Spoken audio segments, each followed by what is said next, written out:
School of Magic Season 2 Episode 149 Title Mutated Undead। Rinki, क्या दवा अभी तक तैयार है? एक अधेड़ उम्र के आदमी ने कहा। यह लगभग तैयार है, आओ और चिमनी के पास बैठो। झोपड़ी के अंदर से रितिका की आवाज ने जवाब दिया।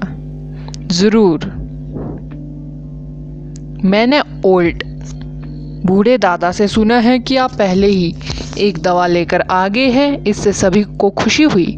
आप जानते हैं, जब से अंकल गुआन का निधन हुआ है, हम पूरी तरह से अनजान हैं कि कब किसी को कोई बीमारी हो जाती है। सौभाग्य से आप अभी भी हमारे पास है। वो आदमी मुस्कुराया। ठीक है, आपको इसके बजाय भाग्य को धन्यवाद देना चाहिए। वह फिर भी जड़ी बूटियां इकट्ठा करने गया, भले ही बाहरी इतनी तेज बारिश हो रही हो। रितिका ने कहा, ओह, मैं भाग्य से बात करूंगा। झोपड़ी के अंदर भट्टी की आग कभी कभी भड़क उठती थी और भट्टी से चिंगारी बाहर निकलती थी और आसपास झुलसे हुए निशान छोड़ जाती थी। अधेड़ उम्र का आदमी बुना हुआ रेनकोट पहने हुए था। उन्होंने इसे एक बांस की टोकरी में रखा। जब वह मुस्कुरा रहे थे तो उनका काफी अच्छी तरह से संरक्षित चेहरा दिखाई दे रहा था, जो झुर्रियों से भरा हुआ था, जिससे कोई भी आसानी से उनकी उम्र का अनुमान लगा सकता था। भाग्य, आप एक भाग्यशाली आदमी हैं। प्रेमा नामक व्यक्ति ने मुस्कुराते हुए दुबले पतले युवक का कंधा पकड़ते हुए कहा। दर्द होता है, युवक धीरे से घुमा और भावहीन स्वर में बोला। ओह सॉरी, मैं भूल गया था कि आपकी यहाँ भी घाव है। प्रेमा मुस्कुराया और उस युवक के सामने बैठ गया। वह युवक खाली चेहरे के साथ वहीं बैठा रहा। उसने प्रेमा की बातों पर कोई प्रतिक्रिया नहीं दी। उस आदमी ने आह भरी और पूछा, क्या उसने अपनी याददाश्त खो दी है या पूरी तरह से बेवकूफ बन गया है? मुझे नहीं पता, लेकिन वह निश्चित रूप से मूर्ख दिखता है, रितिका ने उत्तर दिया। यह ठीक है अगर उसने केवल अपनी याददाश्त खो दी है, क्योंकि उसे या तो बहुत बड़ा झटका लगा था या सिर पर बहुत बड़ा झटका लगा था। अभी भी संभावना है कि वह ठीक हो जाएगा, लेकिन अगर वह वास्तव में बेवकूफ़ बन गया तो उसके ठीक होने की संभावना बहुत कम है, प्रेमा ने कहा। दवा तैयार है। रितिका ने काली दवा का एक कटोरा ले लिया। प्रेमा को कटोरा मिला, लेकिन उसने उसे लगभग गिरा ही दिया। रितिका ने तुरंत उसे याद दिलाया कि दवा अभी भी गर्म थी। इस उम्र में भी आप इतने अनाड़ी हैं। आप संभवतः गांव की अच्छी देखभाल कैसे कर सकते हैं? रितिका ने उसका मजाक उड़ाया। हे, तुम्हें याद ना दिलाने के लिए मुझे दोष मत दो। तुम अब जवान नहीं हो। यदि आप इस आदमी के साथ एक ही घर में रहना जारी रखें, जल्दी करो और दवा पहुंचाओ, ठीक है? प्रेमा के जाने के बाद रितिका ने अपने दुखते कंधों को थपथपाया। उसने समीर की ओर देखा, जो लकड़ी के लट्ठे की तरह चिमनी के सामने बैठा था, और जब उसने देखा कि वह लड़का उस पर कोई ध्यान नहीं दे रहा था तो वह परेशान हो गई। कुछ हड़बड़ाहट के बाद समीर ने फिर भी कोई प्रतिक्रिया नहीं दिखाई। लड़की ने तुरंत अपना पैर दबाया और घूम गई और समय बर्बाद करने की परवाह नहीं की। बकवास, यह तो बुरा हुआ। छिप जाओ, सब छिप जाओ। बाहर से घबराहट की चीख की आवाज आई। रितिका ने तुरंत खिड़कियां खोली और मैडम जी को घबराहट में गांव में भागते देखा। वो इतनी जल्दी में थी कि लड़खड़ा कर कीचड़ भरी जमीन पर गिर पड़ी। मैडम जी, क्या हुआ? रितिका ने चिल्ला कर कहा। ज़ॉम्बी गांव के प्रवेश द्वार पर एक मुर्दा है। बूढ़े को जिंदा खा लिया है। महिला कांप उठी। मैं जाऊंगी और देखूंगी। रितिका ने तुरंत अपना रेनकोट पहना और बाहर चली गई। समीर ने जब उसे बाहर भागते हुए देखा तो बहुत तेजी से उसके पीछे चला गया, जैसे कि उसे डर हो कि उसके साथ कुछ हो जाएगा। ग्रामीणों की दहशत भरी चीखें और भी सुनाई दी। जो लोग डरपोक थे वे तुरंत गांव के अंदर भाग गए। रितिका और समीर गांव के प्रवेश द्वार की ओर भागे और उन्होंने देखा कि रास्ता लाल धब्बों से ढका हुआ था। खून बारिश के साथ मिलकर गांव से बाहर बहने वाली एक छोटी सी धारा बन गई थी। कुछ युवा मजबूत ग्रामीण कुदाल और दरांती लेकर बारिश में खड़े थे। उनमें प्रवेश द्वार के करीब जाने की हिम्मत नहीं हुई और बस उस ज़ॉम्बी को घूर रहे थे जो प्रवेश द्वार की रखवाली कर रहे बूढ़े व्यक्ति को खा रहा था। क्या हुआ? क्या उसने कुएं का पानी नहीं पिया? खूनी दृश्य देखने के बाद रितिका का चेहरा पीला पड़ गया। बेशक उसने ऐसा किया, फिर भी इस ज़ॉम्बी के साथ कुछ गड़बड़ है। इसने अभी भी हम पर हमला किया। यह संभवतः एक मर्डर म्यूटेट अनडेड है। कुदाल लेकर कामते ग्रामीण ने कहा, यह एक अभिशाप होना चाहिए। हमारा हुआ गांव शापित है। बूढ़ा वह 1 सप्ताह पहले मर गया और एक अन्य की 3 दिन पहले रात में मृत्यु हो गई। अब ज़ॉम्बी शाम को हम पर हमला कर रहे हैं। आखिरकार वे बस गांव में घुस जाएंगे और हम सभी को जिंदा खा जाएंगे। यह एक अभिशाप है। मैंने तुमसे कहा था कि हमें इसमें शामिल नहीं होना चाहिए। हम शापित हैं। एक अन्य अधेड़ उम्र के ग्रामीण ने कहा जो पूरी तरह से डर रहा था। ज़ॉम्बी बेहद क्रूर थे। वह बूढ़े व्यक्ति के अंगों को खाने के बाद असंतुष्ट लग रहा था। तुरंत दूसरे ग्रामीण पर झपटा जो उसे भगाने की कोशिश कर रहा था। युवा ग्रामीण को अपनी दरांती घुमाने का भी मौका नहीं मिला जब ज़ॉम्बी ने उसका सिर काट लिया। स्टंप से निकला ताज़ा खून, बारिश में चौंकाने वाला नज़ारा।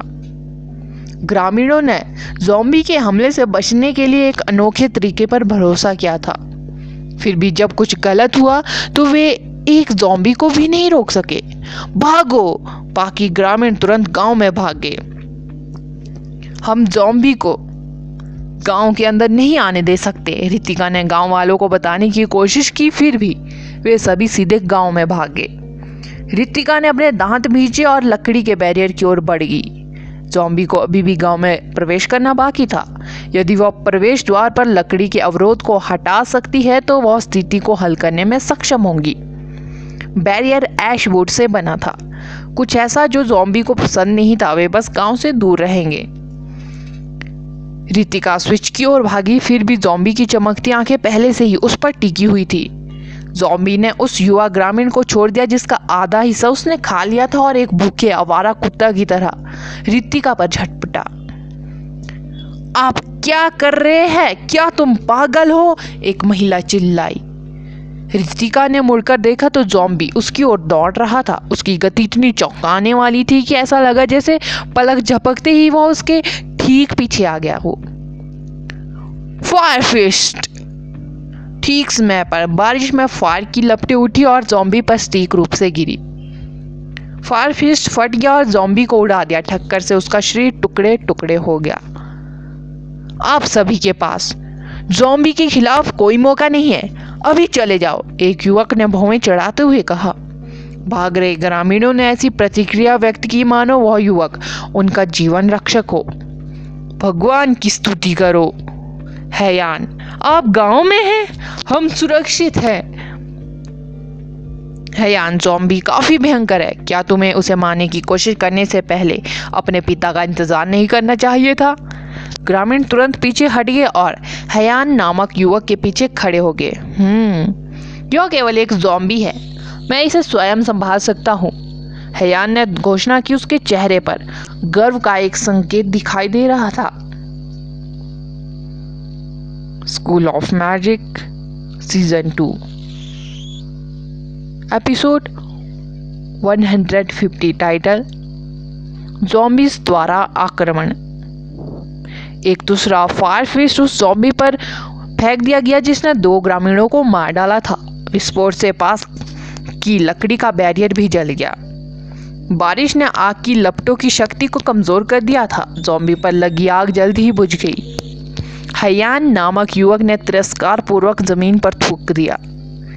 यदि बारिश न होती तो उसके 2 फायर बर्स्ट ज़ॉम्बी को टुकड़े टुकड़े कर देते। ज़ॉम्बी अभी तक नहीं मरा। वो अपने पैरों पर खड़ा होने के लिए संघर्ष करने लगा और अपने खूनी मुंह से हैयान पर चिल्लाने लगा। इसका शरीर पूरी तरह से खराब हो गया था, फिर भी इसकी गति कम नहीं हुई। यह अपने चारों अंगों पर दौड़ते हुए हैयान की ओर तेजी से बढ़ा। हैयान की हथेली पर एक और फायर बर्स्ट दिखाई दिया। दुर्भाग्य से फायर बर्स्ट तेज गति से चलने वाले ज़ॉम्बी से चूक गया जो पहले ही हैयान के सामने आ चुका था, जिससे हैयान का चेहरा पीला पड़ गया था। पीछे हटो, एक बूढ़े आदमी की आवाज भौंकने वाली लगी। यह गांव का मुखिया था, वो आदमी जो पहले दवा लेने आया था, प्रेमा के चारों ओर ऊर्जा की लहरें घूम रही थी। उसकी आवाज के बाद ज़ॉम्बी की ओर एक तीव्र ज्वार उमड़ पड़ा। ज़ॉम्बी हवा में तीव्र ज्वार से मारा गया था। बहते पानी के कारण यह पूरी तरह से स्थिर हो गया था, जिससे यह बैरियर के बाहर तक बह गया।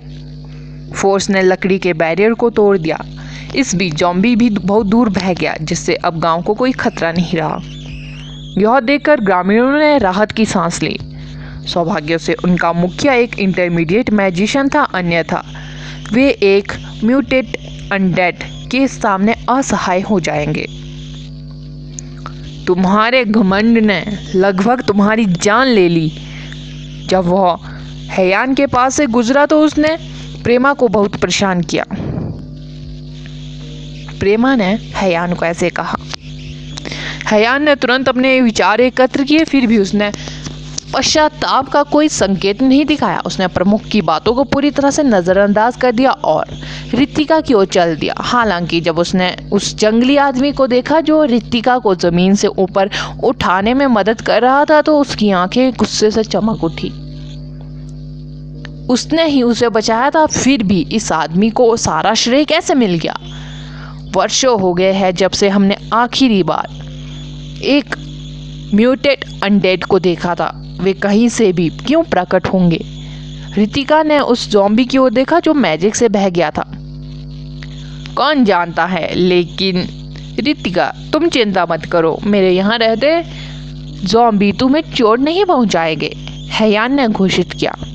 इस बीच समीर ने कहीं से एक छाता पकड़ लिया और वह उसे रितिका के सिर के ऊपर उठाने ही वाला था। उसे आश्चर्य हुआ जब हैयान ने उसे बेरहमी से धन्यवाद देने के बाद उससे छाता छीन लिया। फिर उस आदमी ने समीर को एक तरफ धकेलते हुए रितिका के साथ छाता साझा किया। रितिका ज़ॉम्बीज़ में इतनी व्यस्त थी कि वह इस सब से अनजान थी। हालांकि हैयान मुस्कुराया और समीर की ओर मजाकिया अंदाज में देखा। मुझे जाना चाहिए और ज़ॉम्बी के शरीर को देखना चाहिए, रितिका ने दृढ़ता से कहा। मैं तुम्हारे साथ चलूंगा, समीर ने कहा। तुम्हें गांव में ही रहना चाहिए। तुम बिल्कुल मूर्ख हो जिसे याद भी नहीं कि तुम कौन हो। क्या तुमने नहीं देखा कि ज़ॉम्बी कितने खतरनाक थे? मैं शर्त लगाता हूँ कि जब कोई अन्य ज़ॉम्बी दिखाई देगा तो आप सबसे पहले दौड़ेंगे। हैयान ने समीर को एक तरफ धकेल दिया और उसकी हथेली पर एक फायर बस्ट को बुलाया, जैसे कि कोई शो कर रहा हो। पचकाना हरकत बंद करो। रितिका ने अपनी आंखें घुमाई। उसने रेनकोट पहना और बैरियर के बाहर चली गई। रितिका मत जाओ, यह बहुत खतरनाक है, मैडम जी ने चेतावनी दी। एक काफी सांवले बूढ़े व्यक्ति ने सिर हिलाते हुए कहा। हाँ, अब गांव से बाहर जाना बहुत खतरनाक है। यह एक अभिशाप होना चाहिए। मैंने तुमसे कहा था कि हम शापित है। वहीं ग्रामीण तीखे चेहरे के साथ चिल्लाया। फौजी, क्या आप खुद को डराना बंद कर सकते हैं? हैयान ने कहा। प्रेमा किनारे पर खड़ा था। अधिकांश ग्रामीण प्रवेश द्वार पर आ गए थे और जब उन्होंने जमीन पर 2 लाशें देखी तो वे तुरंत घबरा गए। वे शीघ्र ही अपने मुखिया के चारों ओर एकत्र हो गए। ग्रामीण कुएं से पानी पीकर बड़े हुए थे। जब तक वे हर महीने कुएं से पानी पीते हैं, उन पर मरे हुए लोग हमला नहीं करेंगे। इस प्रकार गांव को मैजिशियनों की सुरक्षा की आवश्यकता नहीं थी। लेकिन यह देखते हुए कि यह स्थान क्विनलिंग पर्वत के काफी करीब था, हो सकता है कि वहां डीमन बिस्ट तलाश कर रहे हो भोजन की। कुएं का पानी डीमन बिस्टों के खिलाफ प्रभावी नहीं था, लेकिन इसलिए आमतौर पर गांव में 1 या 2 मैजिशियन होते थे और उन्हें ज्यादातर समय प्रमुख नियुक्त किया जाता था। अब जब एक म्यूटेट अनडेड प्रकट हो गया था तो मैजिशियन, जो मुर्दों से निपटने का एकमात्र तरीका थे, गांव के लिए बेहद महत्वपूर्ण हो गए। रितिका, जाओ और देखो कि उस ज़ॉम्बी में क्या खराबी है। हैयान, आप दोनों अगर वहाँ इसके जैसे ज़ॉम्बी हो, भाग्य, तुम्हें यहीं रहना चाहिए। आप हमारे गांव में नहीं हैं, इसलिए आप कुएं का पानी नहीं पीते होंगे। साधारण ज़ॉम्बी भी आप पर हमला करेंगे, प्रेमा ने कहा। भाग्य, समीर का नाम भाग्य रख दिया था गांव वालों ने, क्योंकि उन्हें समीर की पहचान पता नहीं थी, इसलिए उसका नाम भाग्य रख दिया गया। प्रमुख, प्रेमा ने कुछ अन्य लीडर युवकों को अपने साथ जाने के लिए बुलाया। रितिका ने उन्हें बाहर निकाला और छेद की ओर चले गए, जहां टूटी हुई बाधा लहरों के कारण बह गई थी। लाश गांव से कम 1 या 200 मीटर दूर, काफी दूर जा गिरी। ग्रामीण आमतौर पर रात में बाहर निकलने से बचते हैं, भले ही ज़ॉम्बी उन पर हमला नहीं करेंगे, फिर भी कोई गारंटी नहीं दे सकता है कि वे ऐसे प्राणियों से नहीं मिलेंगे जो उनके द्वारा देखी गई किसी भी चीज को मार देंगे। बाकी लोग भी गांव छोड़ने से डर रहे थे।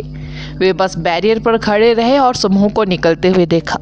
शाम का समय था, बारिश के कारण उनकी देखने की सीमा काफी कम थी। वे अधिक से अधिक 300 से 400 मीटर की दूरी तक देख सकते थे, हालांकि और कुछ ही मिनटों में पूरी तरह से अंधेरा हो जाएगा। रितिका, हयान और 3 अन्य युवक सड़ी हुई लाश के पास पहुंचे। रितिका एक डॉक्टर थी, इसलिए वह किसी शव से बहुत डरती नहीं थी। वह घुटनों के बल बैठ गई और लाश का निरीक्षण करने लगी। क्या आप जल्दी कर सकते हैं? यह सिर्फ एक शव है और कुछ भी आकर्षक नहीं, 2 नवयुवकों ने घबराहट से कहा। वे यहाँ बाहर रहने से बहुत डर रहे थे। हयान ने हंसते हुए कहा, जब मैं यहाँ हूँ तो तुम दोनों इतने डरे हुए क्यों हो? हाँ, यह सही है। भाई हयान एक फायर मैजिशियन है, 3rd लेवल के सर्वेंट क्लास मैजिशियन है। क्या यह बाहरी दुनिया में भी काफी प्रभावशाली नहीं है? एक अन्य युवक को आश्चर्य हुआ। मुझे भी ऐसा लगता है।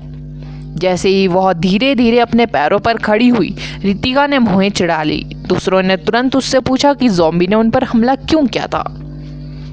यह केवल एक साधारण ज़ॉम्बी है, रितिका ने निष्कर्ष निकाला। यह कैसे संभव है?